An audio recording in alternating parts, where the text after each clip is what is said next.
Il tire sur son pantalon d'une main, le fait remonter comme on déplie un accordéon, enfonce ses doigts dans la poche et sort des billets. Elle hésite. Il insiste.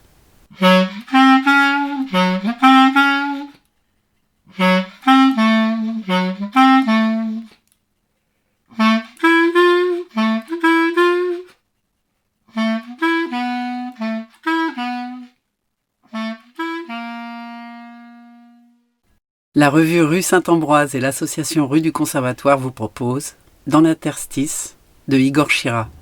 Lectrice Nathalie Lacroix. Musique Charlie Nelson.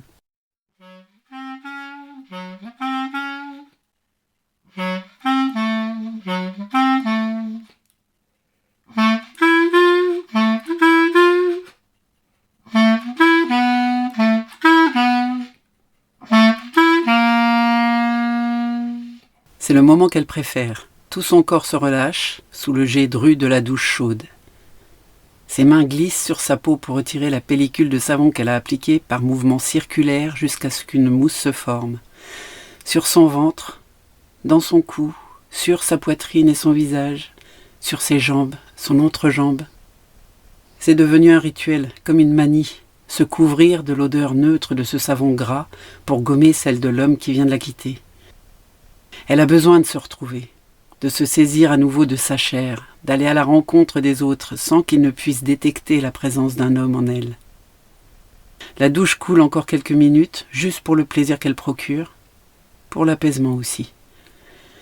Ensuite, Marie va s'asseoir face au miroir.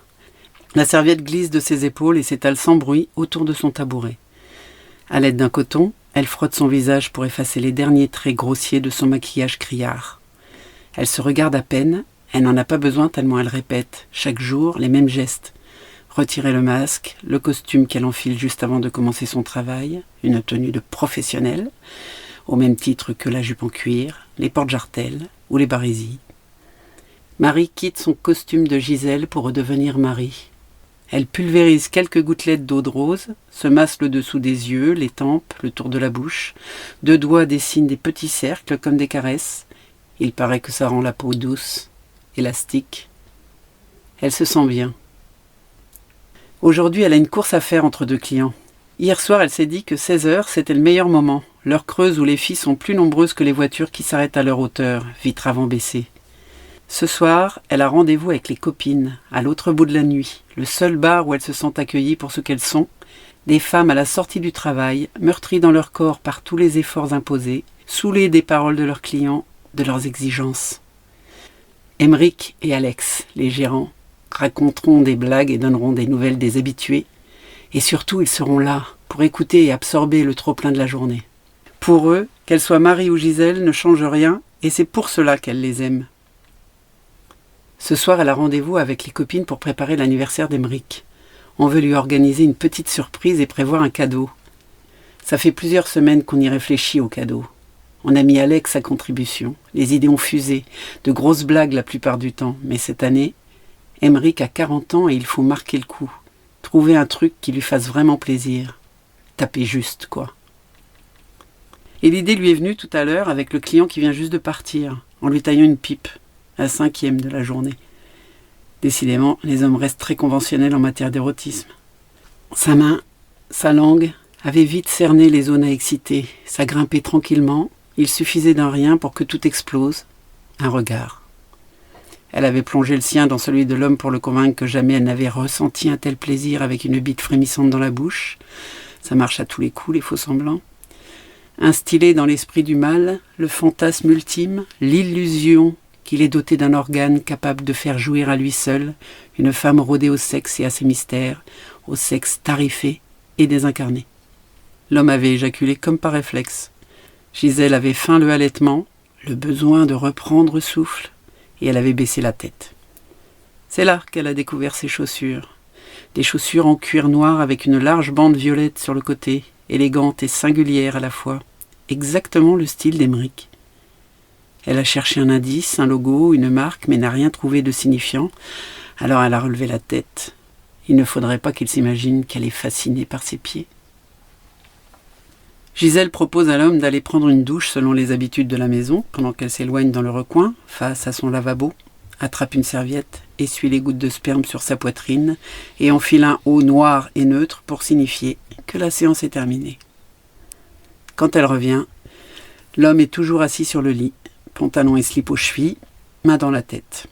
« Il va falloir y aller maintenant, j'ai d'autres clients qui attendent. » Tout d'abord figé, il se relève vers elle d'une rotation de cou, un regard de chien battu qu'elle connaît trop bien. Il va lui raconter sa vie, son manque d'amour. Combien de fois a-t-elle déjà entendu la rengaine ? Hors de question de subir encore une fois d'interminables navrantes confessions. À peine ouvre-t-il la bouche qu'elle le coupe. « J'ai déjà réalisé la prestation convenue, si tu veux rester encore un peu, faut payer. » Il tire sur son pantalon d'une main, le fait remonter comme on déplie un accordéon, enfonce ses doigts dans la poche et sort des billets. Elle hésite, il insiste. Elle se serre et lui accorde 30 minutes supplémentaires, à condition qu'il se rhabille. On ne peut pas discuter sérieusement quand on est à moitié à poil. Alors c'est comme un flot ininterrompu. Sa timidité et sa peur de ne pas savoir s'y prendre, sa solitude et la famille éloignée qui ne s'intéresse plus à lui depuis longtemps, la route et les conditions de travail que lui impose le patron. Il a l'impression de n'habiter nulle part, sur du sable peut-être, et personne ne construit rien sur du sable. Elle écoute, et parfois elle interrompt. « Arrête de pleurnicher, t'es pas une couille molle. Tu sais ce que tu vas faire, mon grand ? Tu vas te rebeller un peu.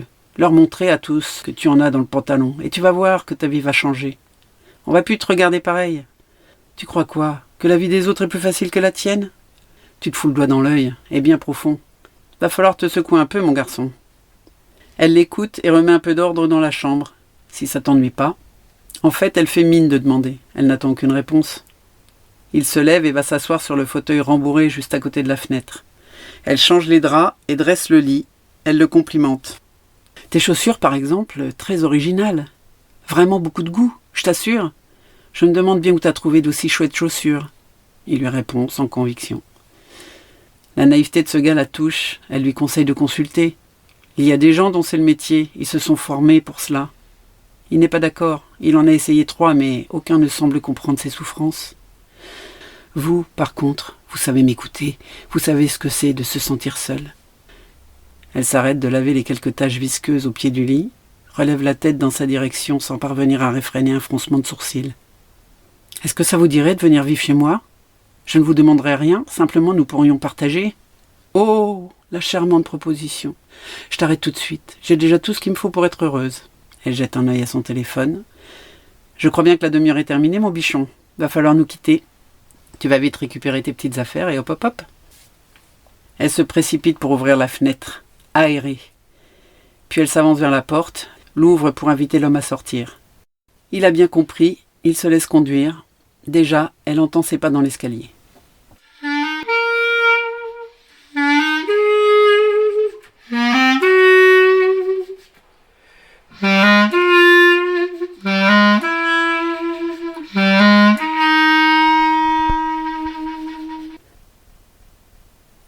Marie dépose sur le tapis roulant un plateau de sushis, un sachet de salade verte, 2 pamplemousses et une baguette. Avec les copines, elles ont convenu que chacune apporte un truc à grignoter pour ce soir. On mange, on trouve une idée de cadeau pour Émeric, on est des femmes, on est bien capable de faire 2 choses en même temps. Quand on n'a pas le temps de cuisiner, les sushis et la salade, ça passe toujours. Elle est invisible. Où qu'elle soit, l'espace la dévore. Dans les travées de la supérette, elle glisse, un voile de silhouette, à peine. Elle fait partie de celles dont le reflet n'ondule plus sur les vitrines baignées de lumière et de couleurs. Elle est invisible. C'est une histoire de honte, de regards arrogants, dégradants, qu'il faut éviter à tout prix. Elle se fond dans le neutre, dans la rareté des paroles, quelques formules de politesse et des sourires, dans le respectable, une alliance passée à l'annulaire, jean et chemisette d'une propreté irréprochable, dans le banal de sa démarche, de ses gestes pour attraper les paquets dans les rayons. Dès qu'elle croise des inconnus, un léger nœud se niche au fond du ventre, dès que des yeux s'attardent sur ses jambes, sur ses fesses, dès qu'un rire un peu caverneux, une toux un peu rauque traîne dans son dos, dès qu'un doigt se pointe, qu'une bouche chuchote à une oreille. C'est une histoire de honte et une histoire de professionnalisme. Elle sait que les clients n'aiment pas du tout retrouver, dans le monde réel, la femme désincarnée rencontrée secrètement de l'autre côté du miroir. Être une pute, c'est endosser un rôle de composition dont le scénario préexiste et se répète, c'est inviter le public à vivre une illusion. L'illusion de l'amour. Comme tous les comédiens, Marie sait qu'on ne brise jamais le miracle de l'illusion si l'on veut que le public revienne au spectacle. Elle est invisible à l'homme qui s'agite au bout du tapis roulant de la caisse d'à côté. D'une main, il tient écarté l'ouverture de son sac à dos, de l'autre, il fourre des paquets de chips aux goûts variés et un gros pot de Nutella. Il portera le pack de bière à bout de bras. Elle est tellement invisible que l'homme ne reconnaît pas la femme qui vient d'écouter le déversement de son malaise, de son insupportable solitude, entre les murs d'une chambre irradiée des raies de lumière rouge, crachées par des lampes poussiéreuses. Elle est invisible au jeune homme qui passe entre les portes vitrées automatiques. Sa compagne lui a envoyé un SMS. « Peux-tu prendre un paquet de couches en sortant du taf, des Pampers taille 3 ?» Il en a plein la tête, du bourdonnement incessant des voix des clients basculés sur le terminal de la centrale de réservation, leurs demandes improbables, leurs questions inutiles, leurs confidences indécentes. Plein la tête des sonneries et des diodes clignotantes sur le tableau des appels, du décompte des secondes passées avec chaque client. Plein la tête des pleurs de bébés affamés au milieu de la nuit. Il a besoin de décharger toute cette tension, de s'accorder un peu de plaisir, de faire baisser la pression. Rien de mieux que de se taper une petite pute pour retrouver un peu d'apaisement, un peu de sérénité avant de remonter dans l'appartement et s'occuper de sa petite femme adorée. Elle s'appellera Gisèle, Jocelyne ou Tamara, peu importe pourvu qu'il jouisse. Il la regardera à peine et sera bien incapable de la reconnaître s'il la rencontrait plus tard, à la terrasse d'un café ou dans la file d'attente d'une caisse de supérette. Elle s'allongera nue sur le lit et écartera légèrement les jambes. Elle attendra en le regardant avec convoitise. Il adore ça. Il dira que ça l'excite. Il lui dira « suce-moi », puis il la pénétrera et rapidement, il éjaculera. Il n'oubliera pas d'enfiler un préservatif même s'il n'aime pas ça, parce que c'est la règle avec Gisèle, comme avec Jocelyne ou Tamara, mais surtout pour ne pas ramener de saloperie à la maison. Il se rhabillera et oubliera sans doute de lui dire au revoir avant de partir. Marie glisse sa carte bleue dans la fente du combiné, caresse les 4 touches pour afficher son code avant de presser sur le bouton vert. Elle sourit à la caissière. « Bonne soirée » se faufile entre les portes automatiques. Elle va ranger ses courses et enfiler à nouveau ses attributs pour redevenir Gisèle, rejoindre la rue, imprimer dans son corps la démarche que tous les hommes identifient. Un jeune, avec un paquet de couches et 3 pots Blédina sur le siège passager, va s'arrêter. Elle lui propose de monter dans la chambre, passe devant pour ouvrir le chemin à travers le couloir mal éclairé. À peine entré, il dégrafe ses chaussures. Elle observe, une brillance dans les yeux, ses derbies marrons, lisses et fades. Elle se dit qu'elle va devenir experte pour analyser la personnalité des hommes simplement en observant leurs chaussures. Elle sourit. L'homme s'avance vers elle, sexe déjà excité. Elle n'est plus tout à fait là, dans cet artificiel décor de chambre. Elle est passée de l'autre côté, à l'autre bout de la nuit, entourée de ses copines, autorisée enfin à être celle qu'elle est, Marie et Gisèle à la fois.